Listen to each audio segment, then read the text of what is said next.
Hello friends, I welcome you all to my channel Electricity Market in India. Topic for today is rooftop solar and net metering and its status in India. The topic for today is very relevant in today's era, and this topic will cater to residential, commercial as well as industrial users.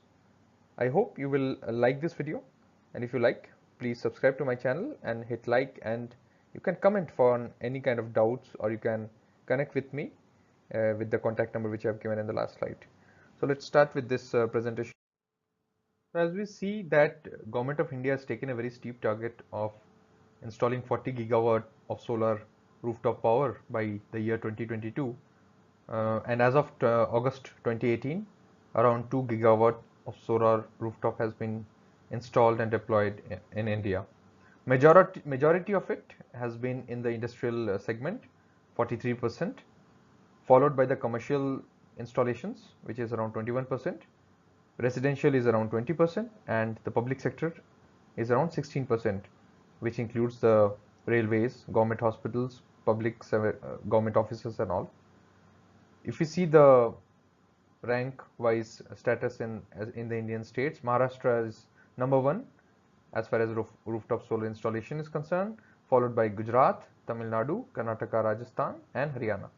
So most of the states which have very good insolation level of solar, insolation level means which has a very good radiation throughout the year by the of the solar power, have been spearheading the installation capacity, followed by the states where the insolation level is not so high, but still they are being cast up. So one of the biggest question is why people are so much pushing solar energy currently, and though this technology was available around 30-40 years back. The main reason is with the increase of Chinese solar manufacturing companies, the solar tariff has come down significantly. So earlier, when 1 kilowatt of solar was costing around 1.5 lakhs to 2 lakhs per kilowatt, in today's market it is currently costing at around 50 to 60,000 per kilowatt if we includes the cost of inverter, batteries and everything. And if you only consider the solar panels, they are currently available at a rate of 30,000 to 35,000 per kilowatt. So the rates have come down significantly over the last 2 years, which is a major reason why people are now thinking of putting up solar rooftops in their roof. Another reason is the policy incentives of the states. Almost all the 36 states and the union territories have a defined policy on solar rooftop and net metering, and which gives a very good clarity on how the things will work out when we install a solar rooftop at your roof. Net metering I will cover in the next slide, what it means and how it's beneficial in solar rooftop. Another reason is that once you have an unutilized roof, it is always better to put something and monetize the roof which is in any other way unutilized and left barren. So the rooftop gives a very good alternative in utilizing your roof and monetizing it. Another reason is that the grid tariff, which is your discom utility tariff which you are paying to the discom currently, is increasing year on year, and apart from few states, the forecast is that the rates are going to increase in most of the states in the tariff orders.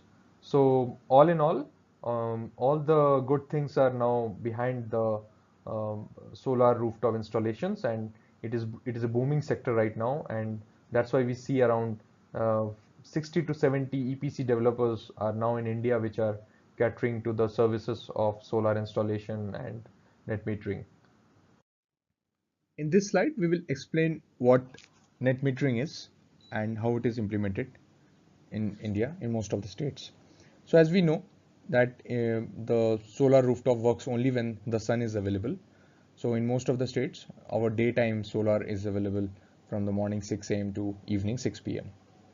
In that time, we receive the sun rays. It falls into the PV crystalline modules of the solar rooftop, and the solar energy then gets converted into DC power.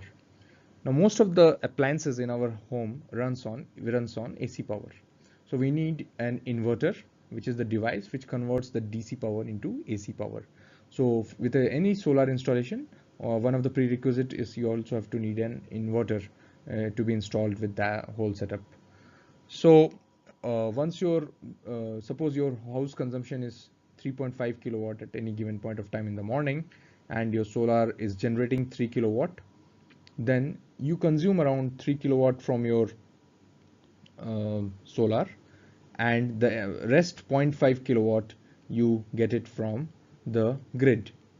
However, if your house consumption is say 2 kilowatt and your solar is generating 3.5 kilowatt, then you consume that 2 kilowatt from the solar, and the excess 1.5 kilowatt you push it to the grid. For this mechanism to happen, you need to have a bidirectional utility meter in place. If you don't have a bidirectional utility meter and instead you have a normal meter, which is there in our houses, what it will do is it will add up the power generation. So if the solar generates around 3.5 kilowatt and your house load is around 2 kilowatt in the morning, your meter will capture 3.5 plus 2, that is 5.5 kilowatt at that given point of time. So this is one of the major issues which one sees when he or she installs the solar rooftop, and if the bidirectional utility meter connections are not kept correctly, then it may add up in some of the instances which we have seen.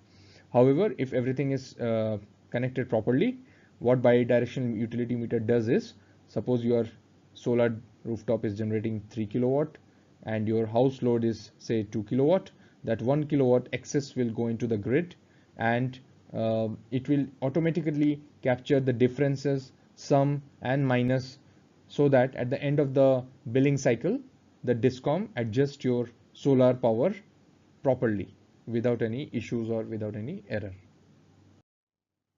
So as the definition goes, the net metering means an energy meter capable of recording both the import and export of electricity. Now in India, who are the eligible consumer for putting net metering solar rooftops in their roof are generally the consumers whose contract demand or capacity is less than 1 megawatt, that is 1000 kilowatt. Anyone whose demand is more than 1 megawatt is not eligible to be a solar rooftop net meter consumer. He can install solar rooftop, but he is not eligible for net metering in that cases. Now net metering arrangement, this is as far as the residential consumers goes, which I am saying.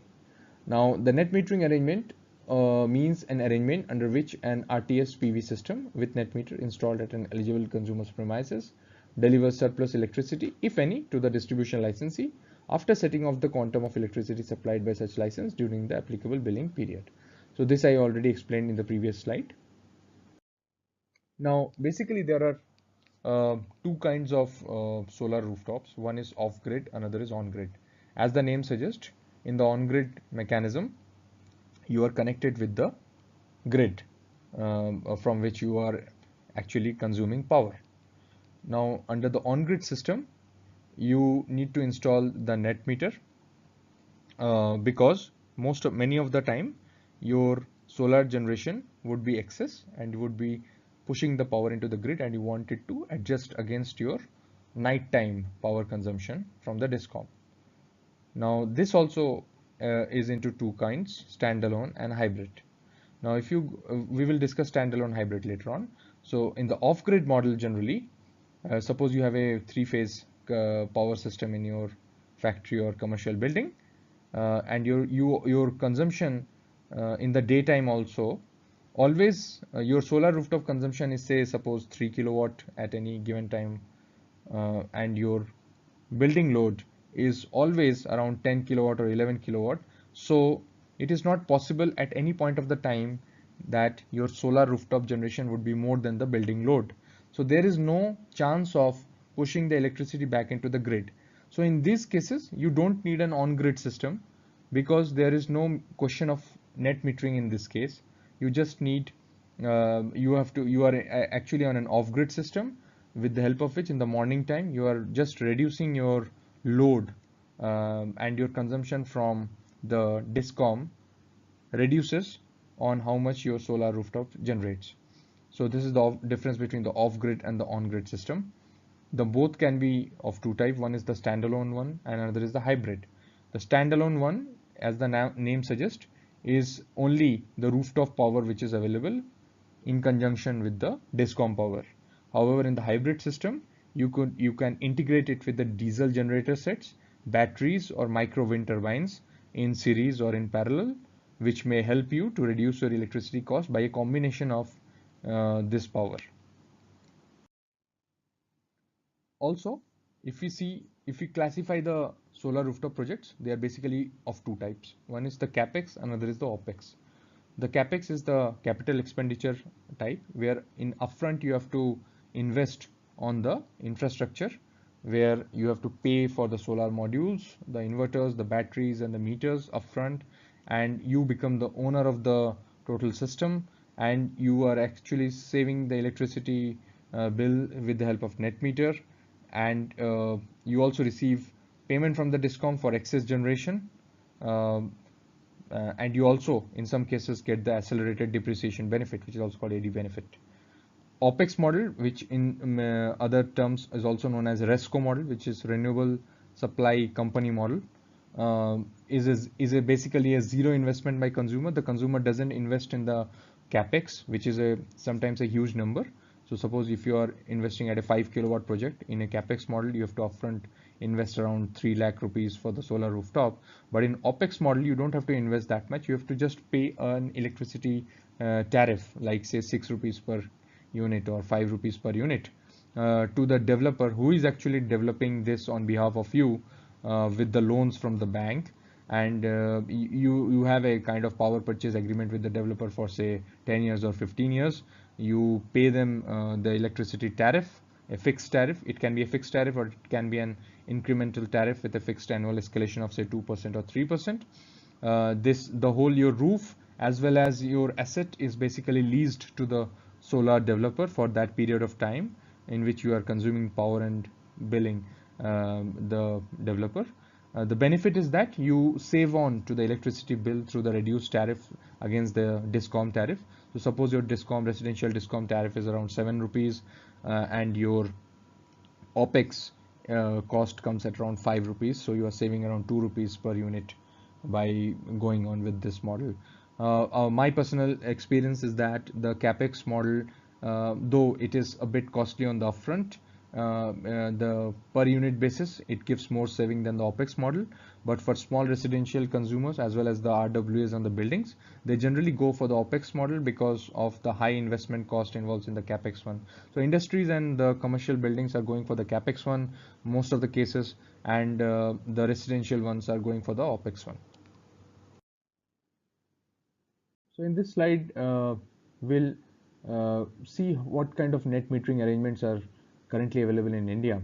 So in the previous slide, I explained about the normal net metering, which basically means it's a bidirectional meter where your export and import is getting calculated, and the consumer is billed for the net consumption from the grid.